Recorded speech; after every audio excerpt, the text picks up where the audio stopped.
السلام علیکم ورحمۃ اللہ وبرکاتہ، نحمدہ ونصلی علی رسولہ الکریم، اما بعد فاعوذ باللہ من الشیطان الرجیم، بسم اللہ الرحمن الرحیم، رب اشرح لی صدری ویسر لی امری واحلل عقدۃ من لسانی یفقہوا قولی۔ یا ایھا الذین آمنوا، اے لوگو جو ایمان لائے ہو، ان تطیعوا، اگر تم نے اطاعت کی، اگر تم نے بات مانی، کس کی؟ الذین کفروا، ان لوگوں کی جنہوں نے کفر کیا، تو وہ کیا کریں گے؟ یردوکم علی اعقابکم، وہ پھیر دیں گے تم کو تمہاری ایڑیوں پر، تمہیں تمہاری ایڑیوں پر پھیر دیں گے۔ کیا مطلب؟ کہ تم دین سے واپس پلٹ جاؤ۔ اور الذین کفروا سے مراد کون ہے؟ منافقین۔ منافقین ایسی باتیں کرتے تھے کہ اگر یہ نبی سچے ہوتے تو شکست نہ ہوتی۔ فرمایا اگر تم نے ان کے مشورے مان لیے، ان کی باتیں سنی، تو کیا ہوگا؟ یردوکم علی اعقابکم، تمہیں تمہاری ایڑیوں پہ پھیر دیں گے، واپس شرک کی طرف لوٹا دیں گے۔ فتنقلبوا خاسرین، تو تم پلٹو گے نقصان اٹھانے والے بن کے، دنیا بھی جائے گی آخرت بھی جائے گی۔ ایک طرف ثواب دنیا اور ثواب الآخرہ ہے، اور دوسری طرف خسارہ دنیا اور خسارہ آخرت۔ اور خسارہ آخرت اور خسارہ دنیا کب ہے؟ جب تم کیا کرو گے؟ کافروں کی بات مانو گے، ان منافقوں کی باتوں میں آ گئے۔ اچھا، عموماً کیا ہوتا ہے جب کوئی نقصان ہوتا ہے نا، یعنی مثلاً ایک شخص اللہ کے راستے میں چل رہا ہے، تو کوئی ایسی آزمائش آئی، کوئی وقتی طور پر ظاہری طور پر نقصان ہو گیا، تو عموماً لوگ کیا کہتے ہیں؟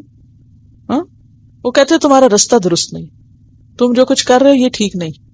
یہ ہوتا ہے، یعنی اصل میں اس آیت کا پس منظر سمجھیے، جب جنگ احد میں شکست ہوئی تو منافقین نے باتیں بنانی شروع کر دی، کفار نے تانے دینے شروع کر دیے۔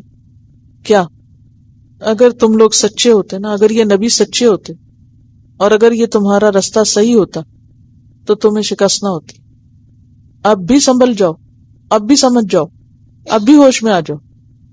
دین کے راستے پہ چلتے ہوئے کسی بھی قسم کا نقصان انسان کے لیے بہت بڑا فتنہ بنتا ہے، یعنی یہ ایک فتنہ تھا نا۔ دیکھیں اکثر ایسا ہوتا ہے نا، ذرا سا تصور میں لائیے کہ کوئی جب آپ کا نقصان ہوتا ہے یا کچھ لوز کرتے ہیں آپ، یا کوئی آپ کا مقصد پورا نہیں ہوتا، یا آپ کی توقع کے خلاف کوئی چیز ہو جاتی، اس وقت آپ کی سوچ کیا ہوتی ہے؟ جب کوئی نقصان ہوتا ہے کیا سوچ ہوتی؟ کیوں؟ میں نے کیا غلطی کی؟ لگتا ہے کہ میں غلط ہوں، کوئی غلطی ہوئی ہے، یہ ہوتی ہے نا ندامت، یا نہیں؟ وجہ تلاش کرتے ہیں یا نہیں کرتے؟ ہر نقصان پر انسان وجہ تلاش کرتا ہے یا نہیں؟ اس وقت شیطان آ کے کیا سجھاتا ہے؟ تم غلط کر رہے ہو۔ مثلاً آپ لوگ دین پڑھ رہے ہیں، اللہ کے راستے میں نکلے، اب آپ دیکھیے کہ زندگی کی اونچ نیچ تو سب کے ساتھ ہے، صرف آپ کے ساتھ تھوڑی۔ کسی کا کچھ نقصان ہو سکتا ہے، کوئی تکلیف آ سکتی، خدا نخواستہ، اور دس از پارٹ آف لائف، گھر بیٹھے بھی آتی۔ ایک دفعہ ایک خاتون درس پر آئیں تو پیچھے ان کے گھر میں ڈاکہ پڑ گیا اور بہت کچھ لوٹ کے لے گئے لوٹنے والے۔ اچھا، جب واپس گئی تو انہیں پتا چلا کہ یہ کچھ ہو گیا ہے۔ اب کچھ لوگوں نے خاندان میں جیسے کہ کہنا شروع کر دیا کہ یہ گھر پہ ہوتی تو یہ تو نہ ہوتا نا، یہ اس لیے ہوا کہ یہ گھر پہ نہیں تھی، اور اگر تم اللہ کے راستے پر تھی تو پھر تمہارے گھر میں یہ نہیں ہونا چاہیے تھا۔ اگر تم صحیح کام کر رہی تھی تو تمہارا یہ کام ہی ٹھیک نہیں ہے، اس لیے یہ ہوا تمہارے ساتھ۔ اچھا، اب کیا ہوا؟ اللہ جزا دے اس کے شوہر کو، وہ کہنے لگے کہ میں شکر کرتا ہوں کہ تم گھر پہ نہیں تھی، مال تو جو جانا تھا وہ جانا ہی تھا، تمہیں تو نہیں کچھ ہوا۔ خدا نخواستہ تم گھر پہ ہوتی، اکیلی ہوتی، تو تم کیا مقابلہ کر سکتی تھی؟ تو یہ تو اللہ کا کرم ہوگا کہ تم گھر پہ نہیں تھی۔ سوچ کا فرق ہے نا۔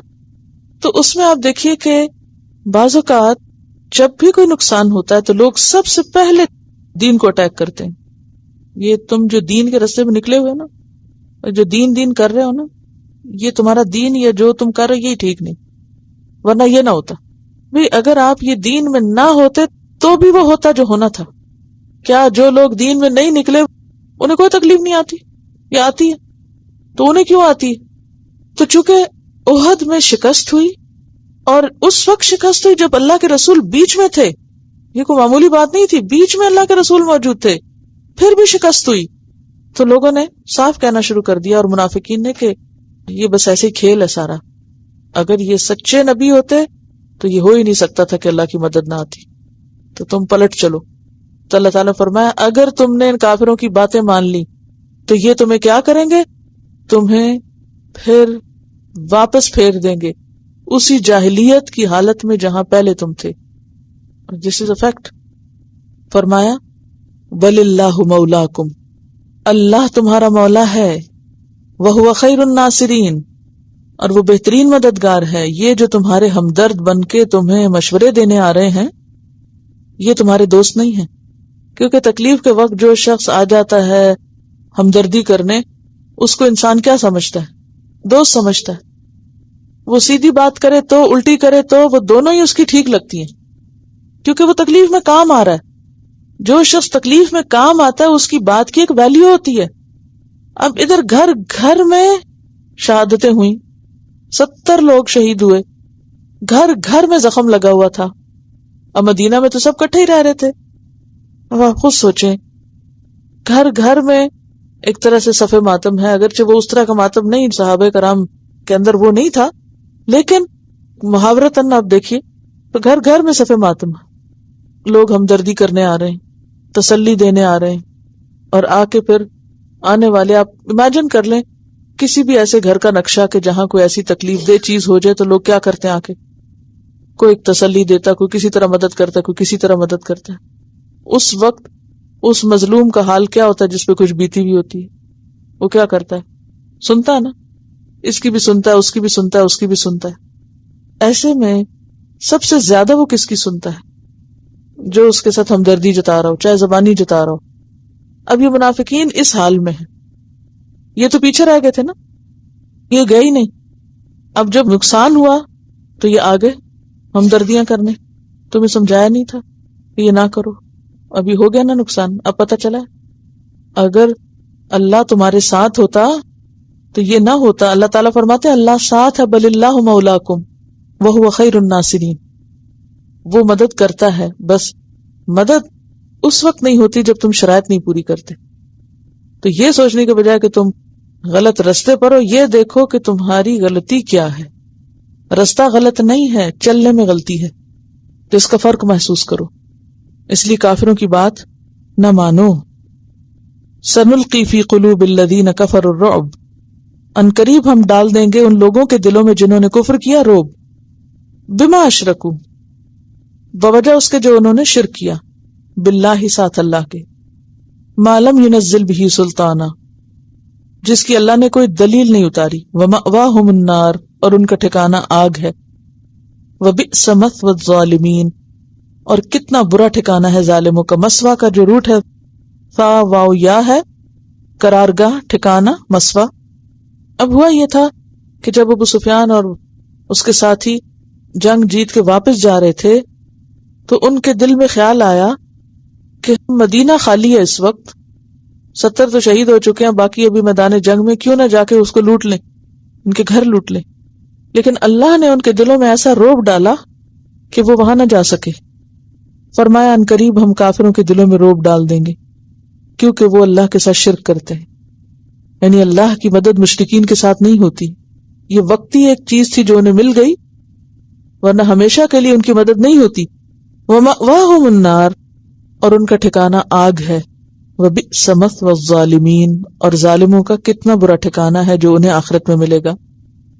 وَلَقَدْ صَدَقَكُمُ اللَّهُ وَعْدَهُ، اللہ نے تم سے اپنا وعدہ سچا کہا تھا. یعنی ان کا اعتراض کیا تھا کہ اللہ نے تم سے وعدہ کیا تھا کہ تم ہی ہمیشہ کامیاب رہو گے، وَأَنْتُمُ الْأَعْلَوْنَ، تو وہ تو پورا نہیں ہوا، تو تم ہار گئے. کہا نہیں، اللہ نے وعدہ تو سچا کیا تھا. کیسے؟ آغاز جنگ میں جو فتح ہوئی تھی یا نہیں؟ اللہ نے تم سے اپنا وعدہ سچا کیا. استحسونہم بإذنہ، جب تم ان کا قتل عام کر رہے تھے اس کے اذن کے ساتھ. یعنی ابتدائے جنگ میں تمہیں فتح ہوئی، اللہ کا وعدہ پورا ہو گیا، اور تم خوب قتل کر رہے تھے اپنے دشمنوں کو. تحسون کا لفظ ہے نا، ہے سین سے، حس اسی سے ہے. کسی کی قوت حادثہ پہ مار کر قتل کرنا، کسی چیز کو جڑ سے اکھیڑنا، حادثہ، سینسیشنل پار. اللہ کا وعدہ سچا تھا، وعدہ پورا ہوا، تم اپنے دشمنوں کو مار رہے تھے، لیکن پھر یہ اچانک سب بدل کیسے گیا؟ حتیٰ، یہاں تک کہ اذا فشلتم، جب تم بزدل ہو گئے. اس کی کیا وجہ تھی بزدل ہونے کی؟ مال کی محبت. وتنازعتم فی الامر، اور تم نے اس معاملے میں تنازع شروع کر دیا. کس معاملے میں؟ ڈیوٹی چھوڑ کے جائیں یا ڈیوٹی پر ہی رہیں، یہ جھگڑا ہو گیا تھا نا ان میں. کچھ کہتے تھے نہیں اب کام ختم ہو گیا، وہ سب جا رہے ہیں اور ہم جلدی سے جائیں اور مال لوٹیں، اور کچھ کہتے تھے نہیں ہمیں حضور صلی اللہ علیہ وسلم نے فرمایا تھا کہ تم ادھر ہی جمے رہنا. تو اس تنازع کی وجہ سے تمہارے اندر جھگڑا ہوا، تمہارے اندر بزدلی آئی، مال غنیمت دیکھ کے تم کام چھوڑ بیٹھے. وعصیتم، اور تم نے نافرمانی کی. من بعد ما اراکم، اس کے بعد کہ اس نے دکھایا تم کو. کیا دکھایا تھا؟ مال غنیمت. ما تحبون، جو تم محبت رکھتے تھے، یعنی جس چیز سے تم محبت کرتے تھے، یعنی مال غنیمت، جب وہ تمہیں نظر آئی تو تم سے صبر نہ ہوا، تم اپنی جگہ سے بھاگ نکلے، اللہ کے رسول کے حکم کو بھول گئے، آپس میں لڑ پڑے اور بزدلی دکھائی اور کود پڑے مال لوٹنے میں. وجہ کیا ہے؟ کیوں ایسا ہوا؟ منکم من یرید الدنیا، تم میں سے کوئی ایسا بھی ہے جو ابھی تک دنیا چاہتا ہے. ومنکم من یرید الآخرہ، اور تم میں سے بعض ایسے ہیں جو آخرت چاہتے ہیں. وہ وہیں جمے رہے، وہ نہیں اترے. عبداللہ بن جبیر اور ان کے 10 ساتھی. ثم صرفکم عنہم، پھر اس نے پھیر دیا تم کو ان سے، یعنی تم کافروں کی طرف سے غافل ہو گئے. لیبتلیکم، تاکہ تمہاری آزمائش کرے. وَلَقَدْ عَفَا عَنْکُمْ، اور اس کے باوجود اللہ نے تمہیں معاف کر دیا. وَاللَّهُ ذُو فَضْلٍ عَلَى الْمُؤْمِنِينَ، اور اللہ بڑے فضل والا ہے مومنوں پر. یاد رکھیے کہ مسلمانوں کی شکست کا ہمیشہ ایک ہی بڑا سبب ہے. مسلمانوں کی اجتماعی طور پر ناکامی کا ایک بڑا سبب ہے، اور وہ ہے آپس کا تنازع اور جھگڑا. مسلمان ہمیشہ اس وقت ناکام ہوئے ہیں جب وہ آپس میں جھگڑے، آپس کی پھوٹ، آپس کے اختلافات، آپس کی نفرتیں. اور آپس کے اختلاف کیوں ہوتے ہیں؟ وجہ کیا ہوتی ہے؟ اس کی بنیادی وجہ اپنے مقصد سے زیادہ کسی بھی اور چیز کی اہمیت، اپنے مقصد سے زیادہ کسی بھی اور چیز کی اہمیت، خواہ وہ اپنی ذات ہو کہ ہماری شان میں گستاخی ہو گئی اس لیے ہم چھوڑ رہے ہیں کام، یا مال ہو کہ کچھ فائدہ تو ہے نہیں اس کام کے کرنے میں، یا پھر کوئی بھی اور غرض، کوئی بھی اور چیز. سمجھ گئے؟ اختلاف کب ہوتا ہے؟ جب انسان کی رائے فرق ہوتی ہے، سوچ فرق ہوتی ہے. اچھا چلو، سوچ کا فرق ہونا بڑی عام بات ہے، کوئی حرج نہیں. اختلاف جب بھی ہوتا ہے نا جب سوچ فرق ہوتی ہے. آپ ایک طرح دیکھ رہے ہیں چیز کو، میں دوسری طرح دیکھ رہی ہوں، ٹھیک ہے دیکھ لیں، ہر ایک کی سوچ فرق ہے. اس حد تک کوئی نقصان نہیں ہوتا. لیکن نقصان کب ہوتا ہے؟ جب انسان اپنی رائے پر اڑ جاتا ہے، ڈٹ جاتا ہے کہ یہ چونکہ میری رائے ہے، اگر میری رائے نہ مانے گی تو میری تو بےزتی ہو جائے گی. تو وہ اس کی اپنی ذات اس کے نزدیک بڑی اہم ہے نا، بڑی عزیز ہے، اپنے آپ کو بڑی چیز سمجھتا ہے، اس لیے اپنی رائے کو دوسرے کے اوپر ٹھوسنا چاہتا ہے. اور اگر اس کی رائے نہ مانی جائے تو ناراض ہو جاتا ہے، اور ناراض ہو کر کیا کرتا ہے؟ ساتھ چھوڑ دیتا ہے، اکٹھے کام نہیں کر سکتا. کیوں چھوڑ دیتا ہے؟ اور بڑی مثال تو عبداللہ بن ابی اور اس کے ساتھیوں کی. وہ کیوں آدھے رستے سے واپس گئے تھے؟ ہماری تو سنی نہیں گئی، ہم کیا ان کے ساتھ لڑے، انہوں نے ہماری مانی نہیں، تو چونکہ ہماری رائے نہیں مانیں گے اس لیے ہم جا رہے ہیں.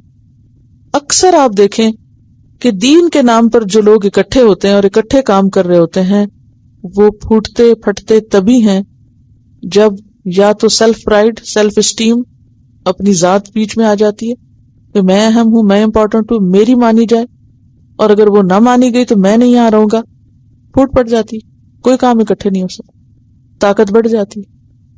یا پھر کوئی اور چیز پیچھے ہوتی ہے اور انسان وقتی کسی چیز کو بہانہ بنا لیتا ہے. مثلاً اور کیا چیز پیچھے ہو سکتی؟ کوئی اور کام، کوئی اور غرض، کوئی اور لالچ، کوئی اور فائدہ. جیسے بزنس پیچھے خراب ہو رہا ہے یا کوئی اور، تو انسان کیا کہتا ہے؟ وہ بات نہیں کرتا کہ اگر میں یہ کہوں گا تو اس میں تو پھر میں کھل جاؤں گا، تو وہ پھر اس کو نہیں کسی اور چھوٹی سی چیز کو ایشو بنا کے تو چھٹی کر جاتا ہے. تو بات یہ ہے کہ جیسے غزوہ تبوک کے موقع پر منافقین نے طرح طرح کے بہانے کیے تھے. کسی نے کہا کہ وہاں وہ رومی لڑکیاں بڑی خوبصورت ہوتی ہیں تو میں فتنے میں پڑ جاؤں گا، بہتر ہے میں جنگ پہ نہ جاؤں. کسی نے کہا ہمارے گھروں میں کوئی نہیں تو لوٹ پڑ جائے گی، ہم کیا کریں گے، بیوتنا عورا. تو ہر دور میں ایسے منافق دین کا لبادہ اوڑھ کر دین کو نقصان پہنچاتے رہے ہیں کہ جو دنیا حاصل کرنے کی غرض سے دین کے کام میں شامل ہو جاتے ہیں. مقصود کیا ہوتا ہے؟ دنیا. اور لبادہ کیا اوڑھ لیتے ہیں؟ دین. دین کو ٹول بنا لیتے ہیں دنیا کمانے کا، اور جب اس سے وہ حاصل نہیں ہوتی تو پھر کیا کرتے ہیں؟ وہ پیچھے ہٹ جاتے ہیں، اختلاف کر دیتے ہیں. یہ یاد رکھیے کہ جہاں بھی دو لوگ اکٹھے ہوں گے رائے کا اختلاف ضرور ہوگا، کوئی حرج نہیں، لیکن رائے کا اختلاف عمل میں اختلاف نہ پیدا کرے. مثلا دو لوگ کوئی چیز پکڑ کے لے جا رہے ہیں، ایک کہتا ہے ادھر سے چلو، وہ کہتا ہے نہیں ادھر سے چلو. اب اگر ایک دوسرے کی بات مان لے، اچھا ٹھیک ہے ادھر سے چلے جاتے ہیں، جانا ہی ہے نا، کیا فرق پڑتا ہے، ادھر سے چلے جاتے ہیں، تو یہ کیا ہے؟ اختلاف ہوا لیکن عمل میں کمی نہیں آئی، عمل ہوتا رہا. اچھا دوسرا طریقہ کیا ہے؟ دو میں اختلاف، ایک کہتے ادھر سے، دوسرے کہتے نہیں ادھر سے چلو. اب وہ نہ ادھر جائیں نہ ادھر جائیں، وہیں اڑ کے کھڑے ہو جائیں، یا پھر پھینکے چیز کو اور دونوں نکل جائیں، یا ایک چھوڑ کے چلا جائے. رائے الگ ہو تو کوئی بات نہیں، مگر مقصد اور کام نہ چھوٹے، کام کی رفتار پہ فرق نہ آئے. بعض اوقات گھر میں بھی ایسے ہوتا ہے، کبھی ہوا ہوگا کہ دو لوگ اٹھا کے فرنیچر ایک میز موو کر رہے ہیں ادھر سے ادھر. ایک کہتا ہے کہ ادھر سے مڑو، وہ کہتا نہیں مجھے نہیں ادھر سے مڑنا، تم ادھر سے مڑ جاؤ. ایک کہتا ہے تم یہ سائڈ پکڑو، کہتے ہیں مجھے نہیں پکڑنی تم پکڑو. اچھا اینڈ کیا ہوتا ہے؟ میز این دروازے کے بیچ میں چھوڑ کے دونوں روٹ کے اپنے اپنے کمرے میں چلے جاتے ہیں، کام وہی کا وہی رہ جاتا ہے. اس کو کہتے ہیں اختلاف رائے جو عمل پہ اثر انداز ہو. اب اگر ایک نے کہا ادھر سے، دوسرے کا ادھر سے، اچھا ٹھیک ہے، دوسرے کو غصہ تو آیا کہ اس نے میری نہیں مانی، لیکن وہ پی گیا، اچھا کوئی بات نہیں، ادھر جاتا ہے تو جانے دو، جانا ہی ہے نا، چھوڑو، نکالنا نکال لیتے ہیں، کوئی بات نہیں ہے مشکل، لیکن چلو پھر بھی نکل جائے گا. آسان نہیں، افضل نہیں، چھوٹے طریقے سے مگر نکل جائے گا، کوئی بات نہیں. کام ہونا چاہیے کیونکہ اس کی نظر کام پہ ہے، تو وہ اپنی رائے کو پیچھے کر لے، اچھا نہیں نہ صحیح، اگر اسے نقصان ہو خود ہی سمجھ آ جائے گی، یہ اگر میری نہیں مان رہا تھا، اور اس سے سیکھے گا. تو اس میں جب لوگ اپنی اپنی مرضی پہ اڑ جائیں تو پھر نقصان ہوتا ہے. تو یہاں پر منافقین اڑ گئے، وہ کہنے لگے کہ ہماری نہیں سنے گی، ہم نے نہیں جانا. اچھا، اور یہاں درے پہ کھڑے ہونے والے آپس میں جھگڑ پڑے، مال غنیمت نظر آیا، چل پڑے. فرمایا منکم من یرید الدنیا، ابھی بھی تمہارے اندر وہ کمی ہے جو پھر نقصان دے سکتی مشن کو. تم میں سے کچھ دنیا چاہتے ہیں اور تم میں سے کچھ آخرت چاہتے ہیں. ثم صرفکم عنہم، پھر اس نے تم کو ان سے پھیر دیا، لیبتلیکم، تاکہ وہ تم کو آزمائے. اچھا یہ جو حکم تھا نا آپ صلی اللہ علیہ وسلم کا کہ وہاں درے پہ کھڑے رہنا، اس کے بارے میں براء بن عازب کہتے ہیں کہ احد کے دن آپ نے 50 آدمیوں کا افسر عبداللہ بن جبیر کو مقرر کیا اور انہیں تاکید کی کہ تم اپنی جگہ سے نہ سرکنا، خواہ تم یہ دیکھو کہ پرندے ہم کو اچک لے جائیں، جب تک میں تمہیں نہ کہلا بھیجوں تم نے نہیں ہٹنا، اور اگر تم دیکھو کہ ہم نے دشمن کو شکست دے دی ہے اور اسے کچل ڈالا ہے تب بھی تم یہاں سے نہ ہلنا. اتنی کلیئر انسٹرکشنز تھی، جب تک کہ میں کہلا نہ بھیجوں. ابتدا میں مسلمانوں نے کافروں کو مار بھگایا. براء بن عازب کہتے ہیں میں نے خود مشرک عورتوں کو دیکھا، وہ اپنے کپڑے اٹھائے پنڈلیاں کھولے بھاگی جا رہی تھی.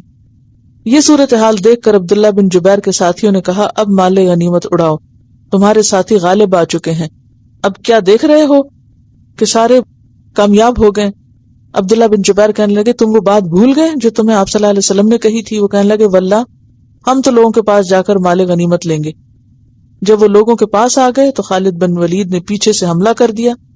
کافروں نے مسلمانوں کے منہ پھیر دیے اور شکست کھا کے بھاگنے لگے، اور اللہ تعالیٰ کا رسول انہیں بلا رہا تھا. اس وقت آپ کے ساتھ 12 آدمیوں کے سوا کوئی نہ تھا، سب ادھر ادھر ہو گئے تھے. تو بہرحال اذ تصعدون ولا تلوون علی احد، جب تم چڑھتے جا رہے تھے، صاد عین دال، صعد صعود اسعاد، اوپر کو جانا، تیزی سے چڑھنا. جب تم تیزی سے چڑھ رہے تھے یعنی پہاڑ پر، جبل احد پر، ولا تلوون، اور نہ تم گردن موڑ کے دیکھ رہے تھے. تلوون کا لفظ لام واو یہ سے ہے.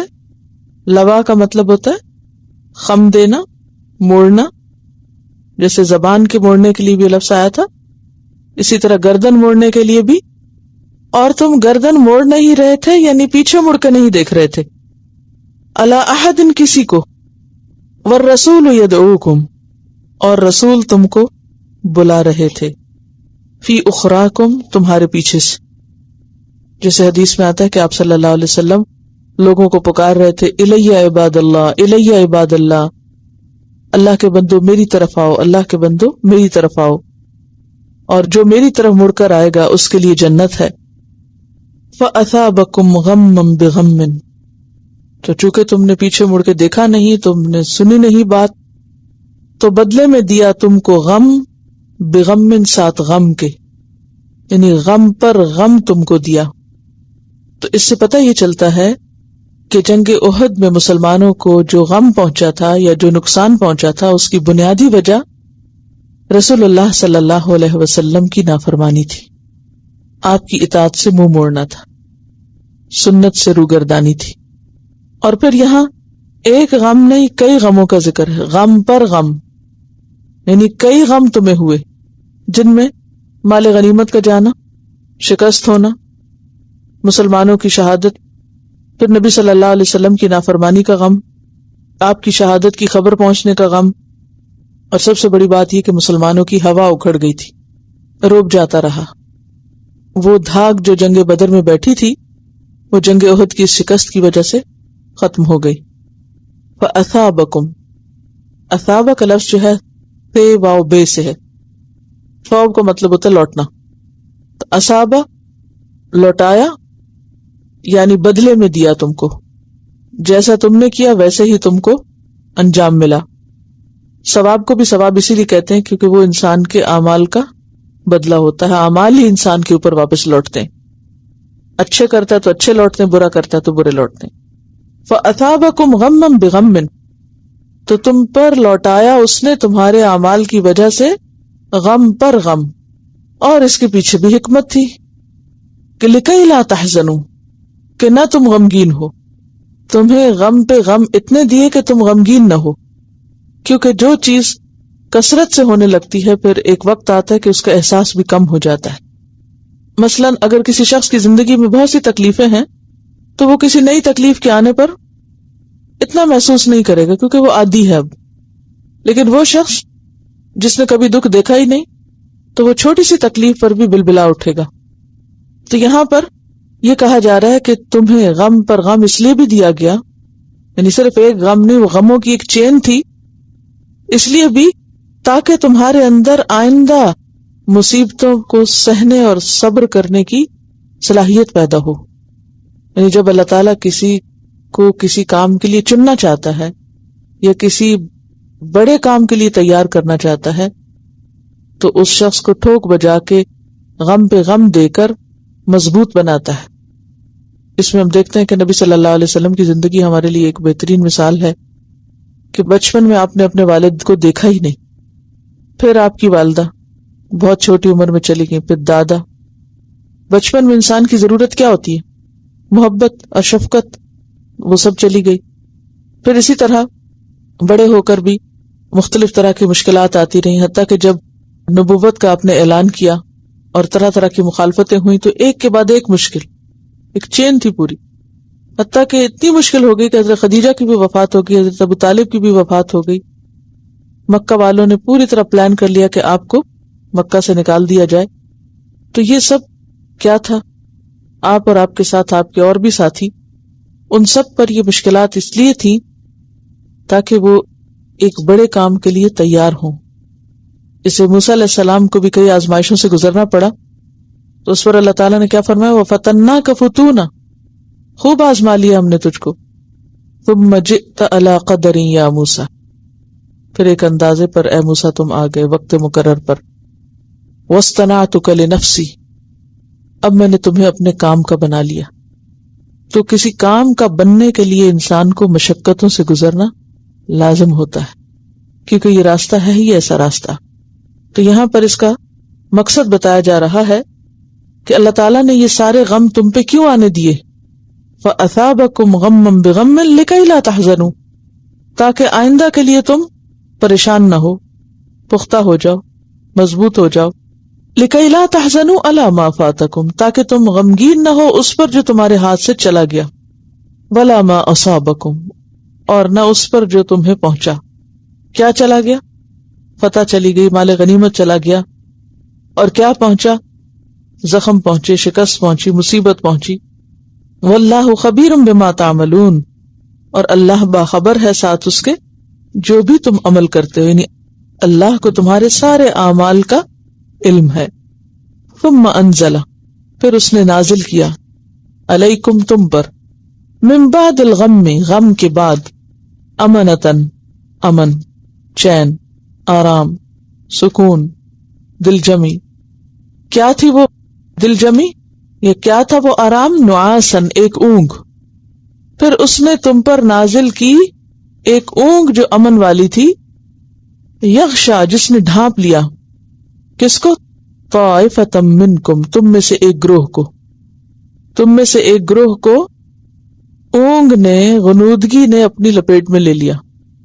غم کی شدت کے بعد، ان سارے دکھوں اور زخموں کے بعد تم پر اللہ نے ایک اونگ بھیجی۔ وہ کس لیے؟ تاکہ تم سکون پاؤ، اس غم سے نکل آؤ۔ حضرت ابو طلحہ فرماتے ہیں کہ میں بھی ان لوگوں میں سے تھا جن پر احد کے دن اونگ چھا رہی تھی، حتیٰ کہ میری تلوار کئی مرتبہ میرے ہاتھ سے گری، یعنی اتنی نیند تھی جیسے تلوار چھوٹ چھوٹ کے پڑی تھی، جیسے آپ میں سے بھی کئی لوگوں نے ایکسپیرینس کیا ہوگا، قلم چھوٹ چھوٹ کے گرتے ہیں۔ میں اسے پکڑتا وہ پھر گر جاتی، پھر پکڑتا وہ پھر گر جاتی۔ تو یہ ایک گروہ کے ساتھ ہوا، وطائفتن، اور دوسرا گروہ، ان کے ساتھ یہ معاملہ نہیں ہوا۔ اور وہ دوسرا گروہ کون تھا؟ منافقین کا تھا۔ قد اہمتہم انفسہم، ان کو فکر مند کر رکھا تھا ان کے نفسوں نے، یعنی وہ اپنی ذات کی فکر میں ایسے محو تھے، ایسی پریشانی کا شکار تھے کہ وہ اس اونگ سے فائدہ نہ اٹھا سکے۔ یہی وہ معنی جو پیچھے میں نے حدیث میں آپ کو بتایا ہے کہ جو شخص اللہ کے لیے اپنے آپ کو خالص کر لیتا ہے، اللہ تعالیٰ اس کو پرسکون کر دیتا ہے۔ پھر پریشانی آئے، غم آئے، کچھ آئے، وہ اپنے کام میں فوکسڈ رہتا ہے۔ اور دوسری طرف کچھ لوگ جو دنیا کی محبت میں مبتلا ہوتے ہیں، ان کے لیے دنیا کے چھوٹے چھوٹے نقصان، چھوٹی چھوٹی چیز کا جانا ایسی ایسی فکر اور ایسی ایسی پریشانی لاتا ہے کہ وہ کسی پل چین نہیں پاتے، ان کو آرام نہیں ملتا۔ جن کا اللہ پر بھروسہ ہوتا ہے، اللہ پر توکل ہوتا ہے، وہ انتہائی خوف اور غم کی حالت میں بھی پرسکون ہو جاتے ہیں، اور جن کا اللہ پہ بھروسہ نہیں ہوتا، وہ چھوٹی چھوٹی باتوں پر بھی اپنا سکون کھو بیٹھتے ہیں اور پریشان ہو جاتے ہیں۔ اسی لیے فرمایا کہ اور دوسرا گروہ جو تھا یعنی منافقین کا، قد اہمتہم انفسہم، ان کے نفسوں نے ان کو، ہم کہتے ہیں غم کو، مستقبل کی پریشانی، پھر کیا ہوگا، آئندہ کیا ہوگا، یعنی منافقین کی فکر اور بڑھ گئی، کیونکہ انہیں سب سے زیادہ اپنی جانوں کی فکر تھی کہ ہماری جان نہ چلی جائے، کوئی ایسی آفت اور ایسی مصیبت نہ آئے کہ ہم مر جائیں، اور مرنے کے ڈر سے تو بھاگ گئے تھے وہاں سے۔ یظنون باللہ غیر الحق، وہ اللہ کے بارے میں ناحق باتیں سوچ رہے تھے۔ کیا تھی وہ باتیں ناحق؟ بدگمانی کہ اللہ کی مدد نہیں آئی، اور اللہ تعالیٰ کا وعدہ شاید سچا نہیں تھا، اور اسلام کا مستقبل تو مخدوش ہے، اور اب تو ان لوگوں کو کوئی آئندہ کامیابی ہو ہی نہیں سکتی، بس this is the end of the world, اس کے بعد کیا ہوگا؟ کچھ بھی نہیں، یہ سب کچھ ختم ہو جائے گا۔ یظنون باللہ غیر الحق، ناحق باتیں اللہ کے بارے میں سوچ رہے تھے۔ ظن الجاہلیہ، جاہلیت کا گمان، جاہلیت والی باتیں، جاہلیت والی باتیں کون سی؟ یہی جن کا بھی ذکر ہوا ہے، یعنی بزدلی کی باتیں، پریشانی کی باتیں، خود بھی منفی ذہن والے اور دوسروں کو بھی مایوسی کی باتیں پھیلانے والے. یقولون، وہ کہہ رہے تھے کیا؟ هل لنا من الامر من شیء، کیا اس معاملے میں ہمارا بھی کوئی اختیار ہے؟ ہماری بھی کچھ مانی جائے گی، ہماری بھی کچھ سنی جائے گی، ہمارا بھی کچھ مشورہ قبول کیا جائے گا؟ قل ان الامر کلہ للہ، قل کہہ دیجئے، ان الامر بے شک اختیار، کلہ للہ سارے کا سارا اللہ کے پاس ہے، اسی کا حکم ہے، اسی کا فیصلہ ہے. یخفون فی انفسہم، وہ اپنے نفسوں میں وہ کچھ چھپائے ہوئے ہیں، ما لا یبدون لک، جو وہ تمہیں ظاہر نہیں کرتے. تو یہ کون سا معاملہ تھا جو سارے کا سارا اللہ کے پاس تھا؟ فتح و شکست کا، گویا تقدیر کا. یعنی مسلمانوں کو کامیابی یا شکست اللہ ہی کے فیصلے سے ہوتی، یہ تقدیر میں لکھی ہوئی تھی، ناکامی بس ہو گئی. مومن کا رویہ اور مومن کا طریقہ یہی ہوتا ہے کہ وہ اپنی سی کوشش کے بعد معاملے کو اللہ کے سپرد کر دیتا ہے. کیا کہتا ہے؟ ان الامر کلہ للہ، معاملہ سارا اللہ کے ہاتھ میں، میں نے جو کرنا تھا کر دیا، باقی اللہ کے حوالے. جیسے ہم عام زبان میں کہتے ہیں نا، اللہ کے سپرد. منافق طرح طرح کی باتیں کر رہے تھے اور مومن کیا کہہ رہے تھے؟ سب اللہ کے سپرد ہے، اب کا مالک بھی اللہ، آئندہ کا مالک بھی اللہ. یہ جو بات ہے کہ انسان مشکل وقت میں معاملہ اللہ کے سپرد کر دے، یہ ایمان کے بغیر نہیں آ سکتی.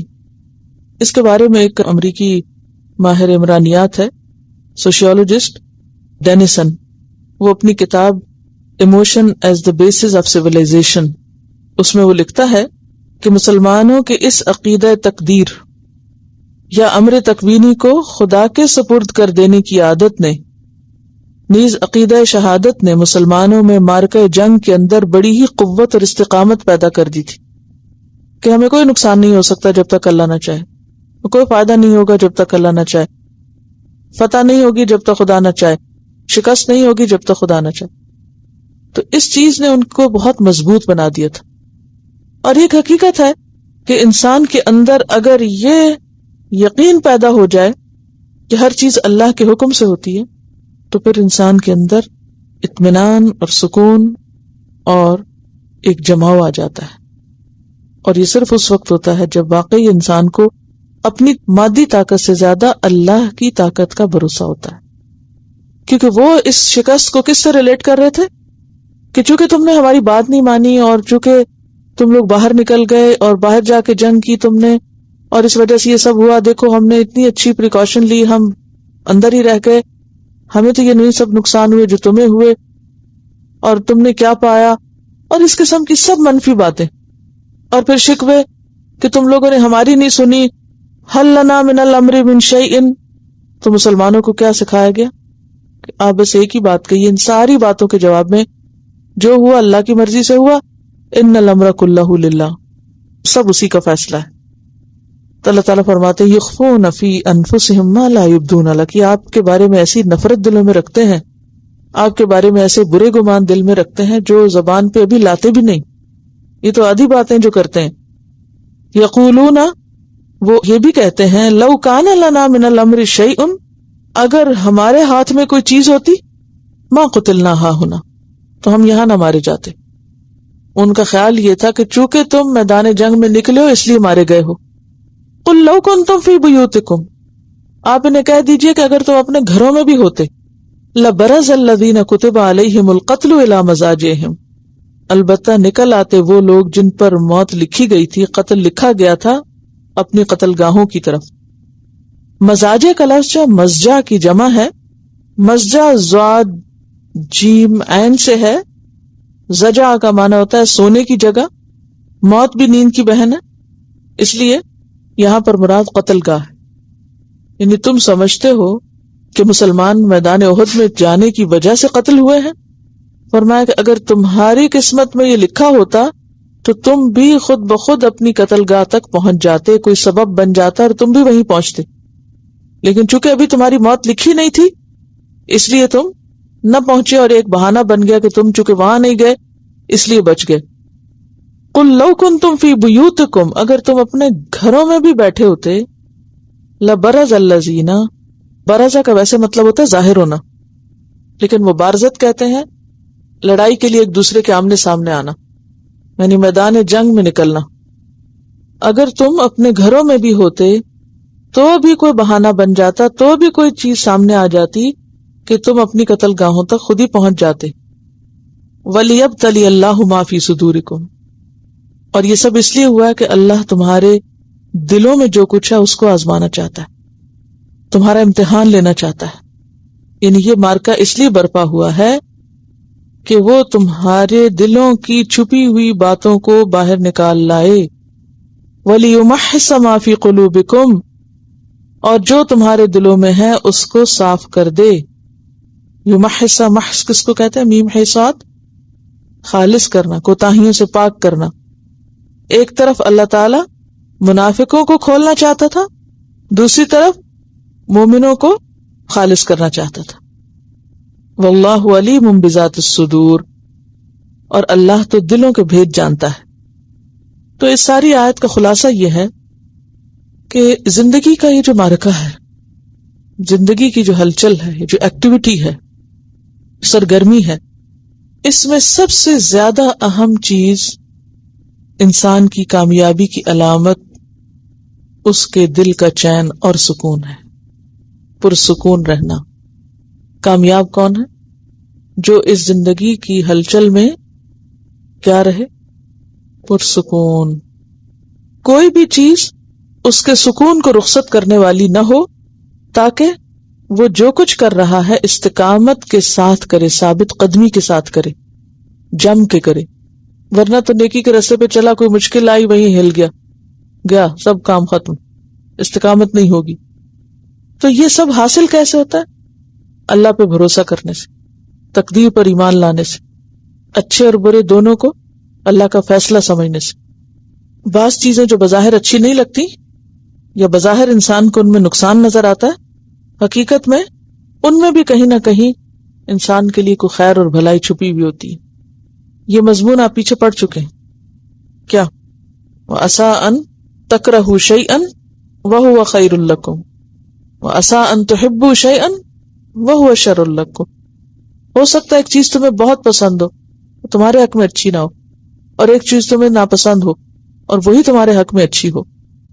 ان الذین تولوا منکم، بے شک وہ لوگ جو منہ موڑ گئے تم میں سے، یوم التقى الجمعان، جس دن دو جماعتیں ملی تھی. تو ایسا کیوں ہوا تھا؟ وہ کیوں منہ موڑے تھے؟ انما استزلهم الشیطان ببعد ما کسبوا، ان کو پھسلا دیا تھا شیطان نے ان کے کسی کام یا ان کے کسی کسب کی وجہ سے. کس کی طرف اشارہ ہے؟ عبداللہ بن جبیر کے ان ساتھیوں کی طرف جو جگہ چھوڑ گئے تھے، منہ موڑ گئے تھے اپنی ڈیوٹی سے. جنگ کے دن جو لوگ اپنا کام چھوڑ بیٹھے تھے، اس کی وجہ یہ تھی کہ ان کو شیطان نے پھسلایا تھا. ذلت قدم، زے یعنی زائی، لام، کسی کو صحیح راستے سے پھسلانے کا ارادہ کرنا، یا کسی کے بارے میں یہ خواہش کرنا کہ وہ پھسل جائے، کسی کو پھسلانا یا پھسلنے کی خواہش کرنا. انما استزلهم الشیطان ببعد ما کسبوا، ان کی کمائی کی وجہ سے، ان کے کسی کام کی وجہ سے، ان کی کسی نافرمانی کی وجہ سے جو انہوں نے حضور کی تھی، اس وجہ سے یہ سب ہوا. حافظ ابن القیم کہتے ہیں کہ انسان کے اعمال لشکر کی مانند ہیں. کس کی طرح؟ لشکر کی طرح. اگر اچھے ہیں تو ان سے دشمن کے خلاف تقویت ملتی ہے، یعنی اگر لشکر اچھا ہو تو کیا ہوتا ہے؟ دشمن پہ قابو پا جاتا ہے. اور اگر برے ہیں تو دشمن قابو پا جائے گا. ہمارا عمل کس کی طرح ہے؟ ایک لشکر، جیسے ایک فوج ہوتی ہے. انسان کا عمل، جو کام ہم کر رہے ہوتے ہیں، اٹس لائک این آرمی، لشکر. اگر آرمی اسٹرانگ ہو، اچھی ہو، تو کیا ہوگا؟ دشمن پہ قابو پا جائے گا. اور اگر آرمی اسٹرانگ نہیں ہو تو دشمن اس پہ قابو پا جائے گا. دشمن کون ہے؟ شیطان. تو شیطان بھی کب پھسلاتا ہے؟ جب وہ ہمیں کمزور پاتا ہے ایمان میں، نیک عمل میں، یا ہمارے اعمال اس درجے کے نہیں ہوتے، یا ہمارے اپنے اندر کوئی کمی کوتاہی ہوتی ہے، تو پھر شیطان ہم پہ غالب آتا ہے، پھر شیطان پھسلا کے نیکی کے راستے سے ہٹا دیتا ہے، ثابت قدمی نہیں رہتی انسان کے اندر۔ تو اس سے بھی پتہ چلتا ہے کہ نیکی نیکی کو جنم دیتی ہے، ایک نیکی سے دوسری نیکی آتی ہے، اور ایک خرابی سے دوسری خرابی جنم لیتی ہے۔ اور کسبو سے مراد یہاں کیا ہے؟ حضور کی نافرمانی، باہمی اختلاف۔ تو اس ساری چیز کو کیا بتایا گیا؟ شیطانی اغوا۔ لیکن یاد رکھیے کہ سب نہیں پچھلے تھے۔ آپ کے پاس کون کون لوگ تھے؟ حضرت ابو بکر تھے، حضرت عمر تھے، حضرت علی تھے، حضرت طلحہ بن عبید اللہ تھے، عبد الرحمن بن عوف تھے، زبیر بن عوام تھے، سعد بن ابی وقاص تھے۔ ان سب کے بارے میں آپ جانتے ہیں کون ہیں؟ عشرہ مبشرہ میں سے یہ سب، جنہیں دنیا میں جنت کی بشارت ملی تھی۔ حضرت سعد بن ابی وقاص کو حضور صلی اللہ علیہ وسلم خود تیر دے رہے تھے اور کہہ رہے تھے میرے ماں باپ تم پر فدا ہوں، ان کو چلاؤ۔ یعنی آپ اتنا ان پہ خوش تھے، ایسی دعا آپ نے کسی کو نہیں دی، یا ایسی محبت کا اظہار کسی سے نہیں کیا جیسے حضرت سعد سے کیا۔ حضرت طلحہ آپ کے سامنے کھڑے تھے، یعنی جنگ احد کے دن حضرت طلحہ کہاں تھے؟ آپ کے سامنے تھے، ماہر تیر انداز تھے۔ جو کوئی پاس سے گزرتا نبی صلی اللہ علیہ وسلم فرماتے اپنے تیر طلحہ کو دے دو۔ پھر ایک وقت ایسا آیا کہ کافروں کے تیر روکنے کے لیے حضرت طلحہ کے پاس کوئی چیز نہ تھی، یعنی ان کے سارے تیر ختم ہو کے مقابلہ نہیں کر سکتے تھے، تو دشمنوں کے جو تیر آ رہے تھے تو انہوں نے اپنے اوپر ان کے تیر لینا شروع کر دی حضور کو بچانے کے لیے، حتیٰ کہ ایک بازو بالکل شل ہو گیا تو دوسرا آگے کر دیا۔ قیس بن ابی حازم کہتے ہیں کہ میں نے طلحہ کا وہ بازو دیکھا جس سے انہوں نے نبی صلی اللہ علیہ وسلم کو بچایا تھا، وہ بالکل شل ہو گیا تھا، پیرالائز ہو گیا تھا بعد میں، بخاری کی روایت ہے۔ اور پھر صرف مرد حضرات نہیں تھے، میں نے حضرت ام عمارہ کا ذکر کیا تھا۔ حضرت ام عمارہ جو تھی وہ بھی ان خوش نصیبوں میں شامل تھی، تولو جنہوں نے نہیں کیا تھا، جو میدان سے نہیں ہٹے تھے، وہیں جم کے رہے تھے۔ حضرت ام عمارہ کے بارے میں چند ایک باتیں آپ کو سنانا چاہوں گی۔ ایک انصاری صحابیہ ام عمارہ نے جنگ احد میں مردوں کی سی ثابت قدمی اور بے باکی کا مظاہرہ کیا۔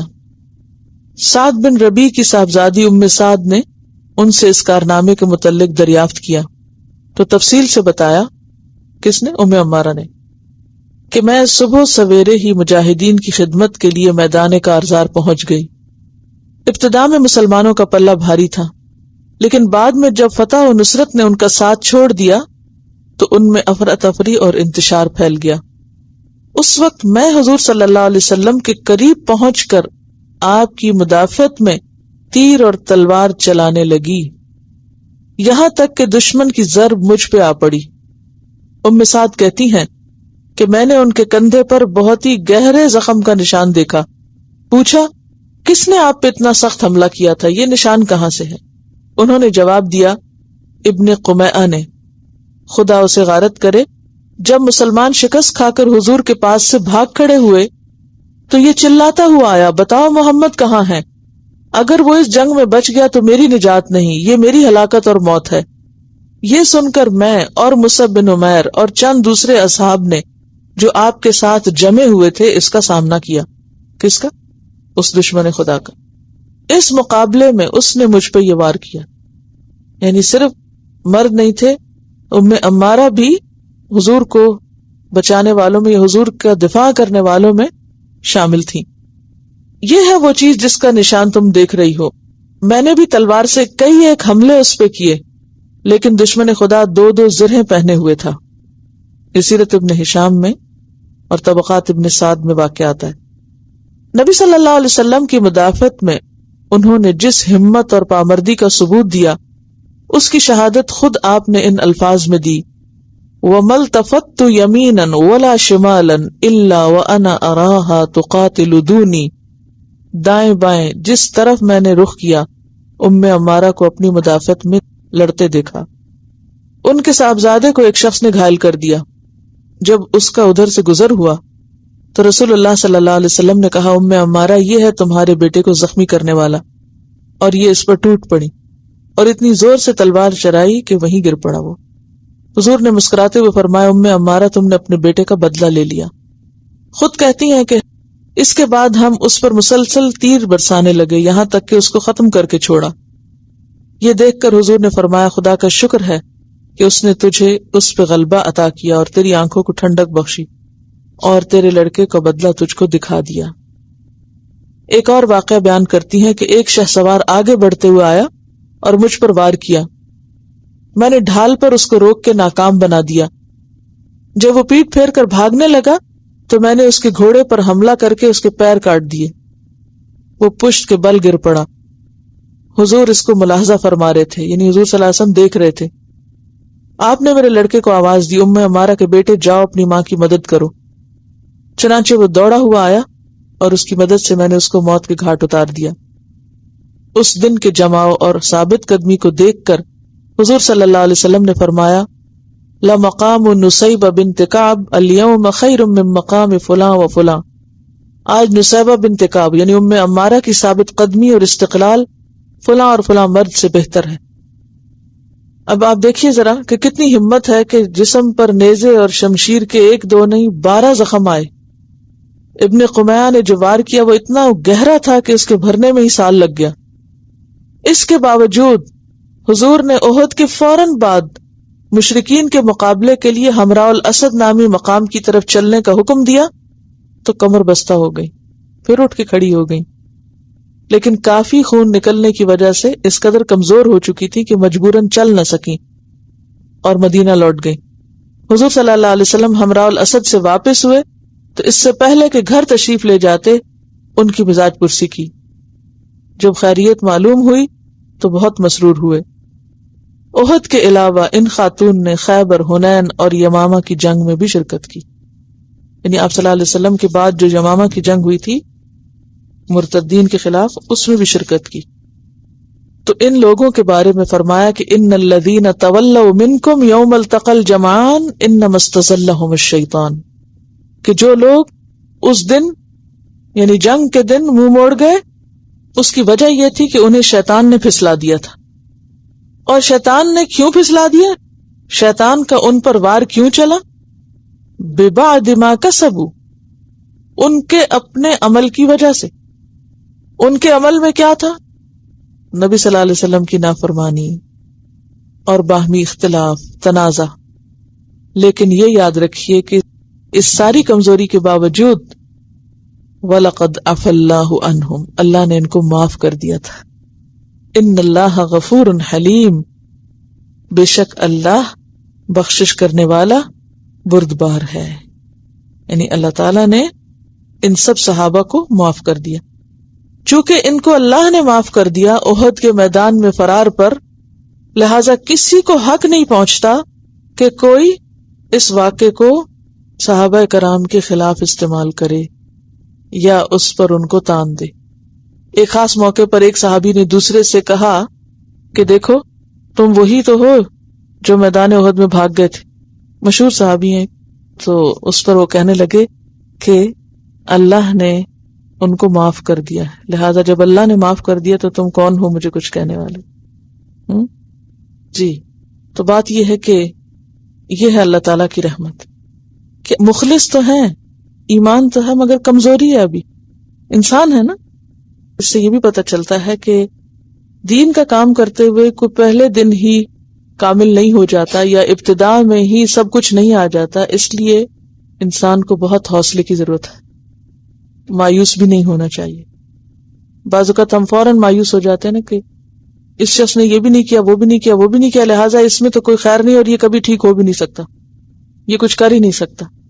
نہیں، آپ کو نہیں معلوم کہ کون کب کس موقع پہ جا کے کر لے، اس لیے انسانوں کے اندر کی کمزوریاں اگر وہ بدنیتی کی وجہ سے نہ ہو، محض انسانی کمزوری کی وجہ سے، کیونکہ وہ انسان تھے، اس سے ہمیں یہ پتہ چلتا ہے کہ صحابہ کرام انسان تھے، وہ کوئی سپر نیچرل چیز نہیں تھے، سپر ہیومن نہیں تھے۔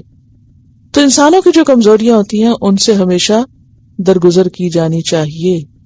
سب لوگ برابر نہیں ہوتے، کچھ بہت مستقل مزاج، بہت ڈٹرمنیشن والے ہوتے ہیں، اور کچھ میں وہ سب اس درجے کا نہیں ہوتا۔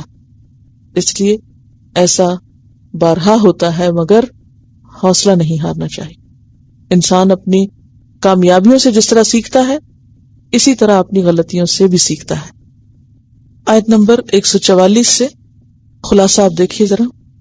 سب سے پہلی آیت میں آپ دیکھیے کہ اس چیز کی اصلاح کی گئی کہ تمہارا دین کے راستے میں نکلنا اور دین کے لیے لڑنا خالصتاً اللہ کے لیے ہونا چاہیے، کسی دوسرے غرض اور کسی دوسرے مقصد کے لیے نہیں، حتیٰ کہ نبی صلی اللہ علیہ وسلم کے لیے بھی نہیں، کیونکہ وما محمد الا رسول.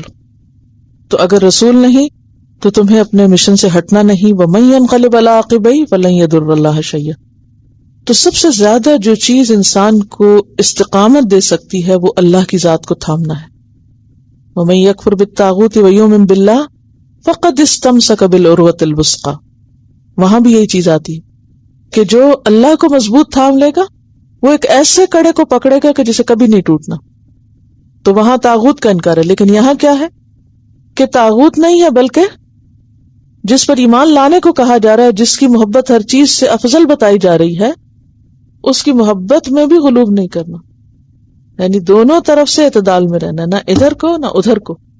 یعنی نہ ہی شیطان کی طرف لڑکنا ہے اور نہ ہی کرنے کے کام میں یا محبت میں اتنا آگے بڑھنا ہے کہ وہ محبت تمہیں کام سے روک دے.